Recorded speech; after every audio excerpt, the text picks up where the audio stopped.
Hi guys, it's Miss Skiles. I hope you've had a very awesome week doing your experiment. I hope you had fun with it. Today we're going to go over what happened with our egg and vinegar experiment. I'm going to go over the observations that I made, and then you can see if yours were kind of the same or if they were different. So first off, if you haven't watched the egg and vinegar experiment, the first video I made, go back and watch that now because this is going to be the video that's ending that first experiment, okay? So last week we put our egg in vinegar, and I don't know about you guys, but my egg got kind of stinky and gross, okay? So let me grab it for you. This is what my egg looks like right now. And in a little bit, we're going to take it out of our glasses, and we're going to see what happened with our egg, okay? So we're going to put that to the side for now, and we're going to go over our observations. So for mine, each day I filled out what I observed the egg doing, okay? I didn't pick it up out of the vinegar and touch it. I didn't poke it or anything like that. I just looked at it to see how it changed. And then today we're going to be taking it out and looking at it and touching it and see how it changed, okay? So for day one, I put the egg fizzes up in vinegar, bubbles settling on top of the vinegar. So the bubbles were on top of the glass. And the egg looked a little bigger than when we first put it in. And then the bubbles started to turn a light brown color on top, okay? And then the next day I put more bubbles were gathering on top. The bubbles were starting to get a dark brown color, okay?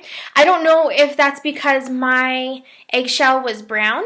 You guys might, if you used a white egg, it might have been different, okay? So I don't know. I didn't try it with a white egg, so I've just tried it with a brown egg. So I don't know if the bubbles were brown because of that.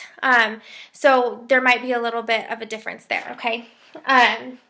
There were brown pieces at the bottom of the glass. And then I noticed that as the days went on, that the vinegar started to go down in the glass and the egg started to get bigger, okay? So that was a change that I saw almost every day. And then the bubbles towards the end of the week, they started clearing off the top, okay? So when I first started it, the bubbles were really concentrated, which means there was a lot of bubbles on the top. And then there was a lot of bubbles on the bottom and around the egg. But as the week went on, there started to not be as many bubbles, okay? So I don't know if you guys saw that or not. But that's what happened with mine. And then day 6, there were cracks that were visible on the egg. And then the egg started to get bigger and bigger.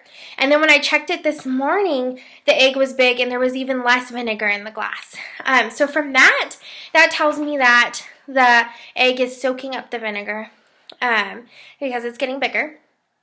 And I also noticed that most of the changes happened between day 1 and about day 4. Okay, so most of the changes happened, the big changes happened between those days. And then as the week went on, day 5, 6, 7, there weren't as many changes, just that the bubbles cleared off the top and that the egg was getting bigger. But I think the majority of the egg changing happened in the beginning of the week. Okay, so we're going to take our egg out and see what happened. We're going to look back at our hypothesis too. So I don't know, you guys are supposed to write your hypothesis down. So I don't know if you still have that. But if you do, just go ahead and check it. My hypothesis was that the acid is going to liquefy the egg. Okay, so if you remember, our vinegar was our acid. And then our base was the calcium carbonate, which was the eggshell. Okay. So what happened was when the calcium carbonate and the acid mixed together, they produced carbon dioxide.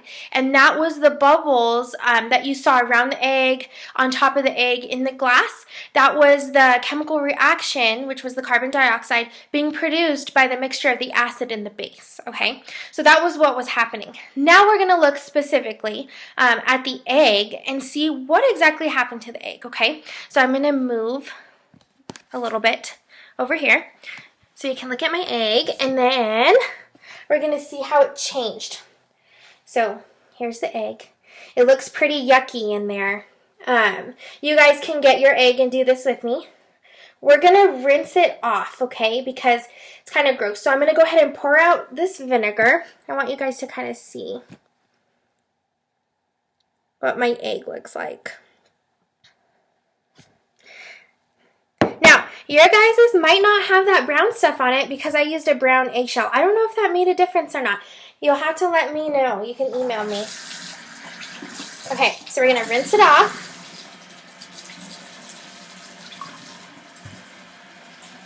Wow.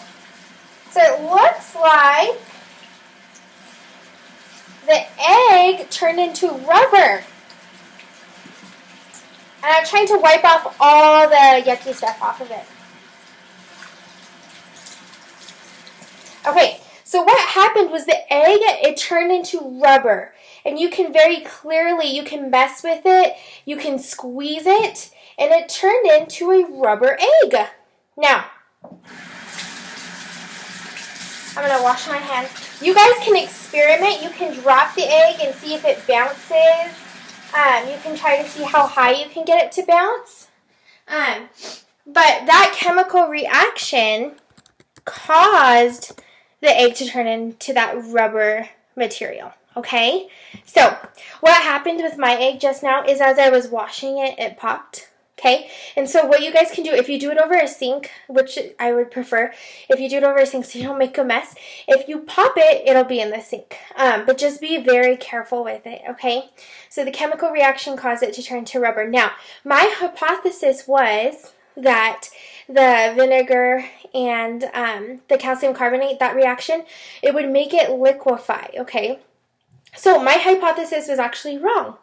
Because what happened was the egg turned into rubber. So if you have your paper still, you can write in the conclusion space what actually happened with your egg, okay? So remember we have the sheet that we filled out, and then we have our conclusion space down here, okay? So I'm going to put on mine the chemical reaction between the acid, which was our vinegar, and the calcium carbonate produced bubbles, which was the carbon dioxide, and it turned the egg into rubber. Okay, so that's the conclusion. That's what happened at the end of the experiment. Okay, so that was our egg and vinegar experiment. I hope you guys all had fun with it. My egg popped, so I couldn't really play with it too much. But just be careful when you guys get yours out of the vinegar because yours might pop. But it was squishy and it was a rubber material. But I think running the water over it, I had a little bit of warm water made it pop. So just make sure you use cool water to rinse it off, and then you can just mess around with it and feel the consistency of the egg, which was really cool.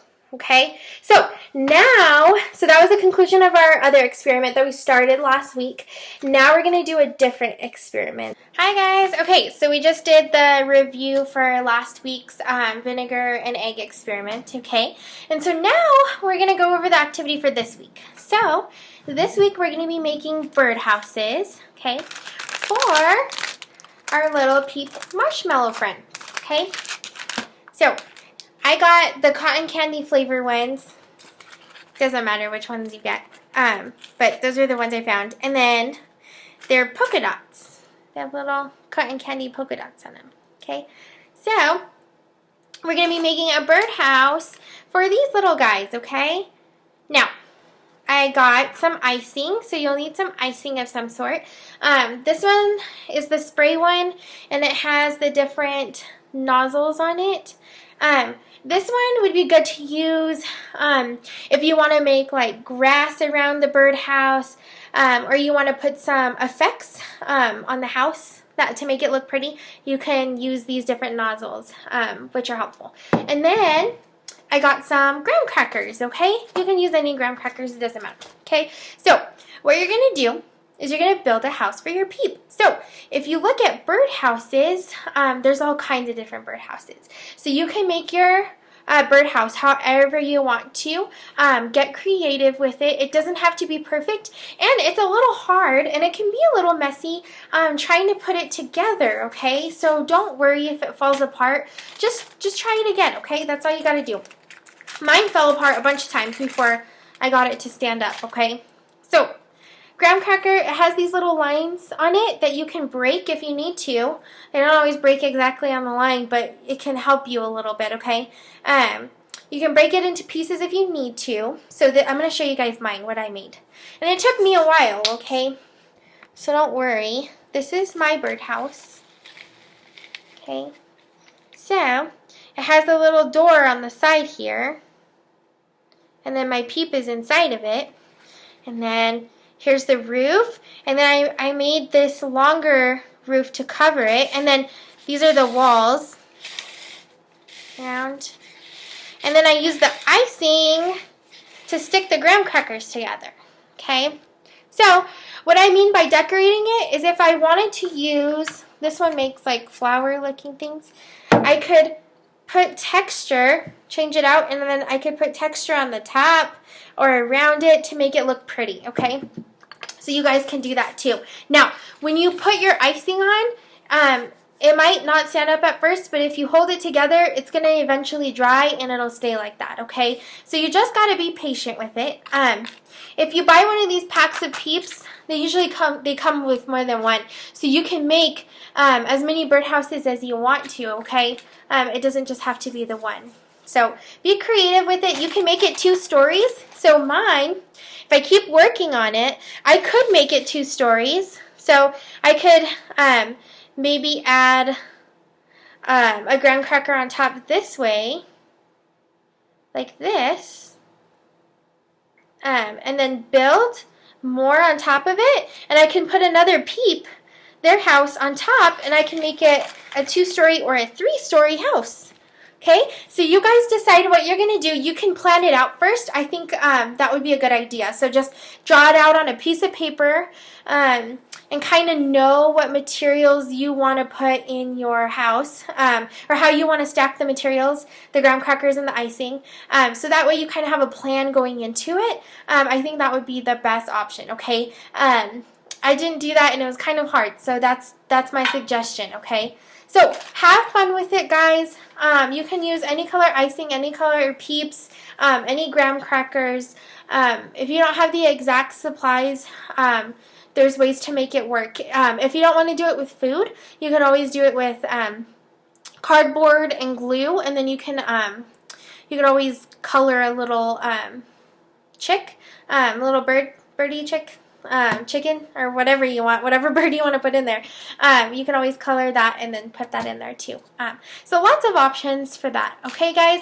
So I can't wait to see what you guys come up with. You can email me your creations. I'm going to have a STEAM website up on the District Learning website. And you guys can go to my website and you will see my email. And you can email me your creations there if you want to. Okay? You don't have to, but you're more than welcome to. Okay? Thank you, guys. I hope you enjoyed the vinegar and egg experiment review and how your egg turned out. It's really cool that it turned into a rubber egg. Pretty fun. And I hope you guys enjoy this activity. Okay, have a great week, and I will see you next week.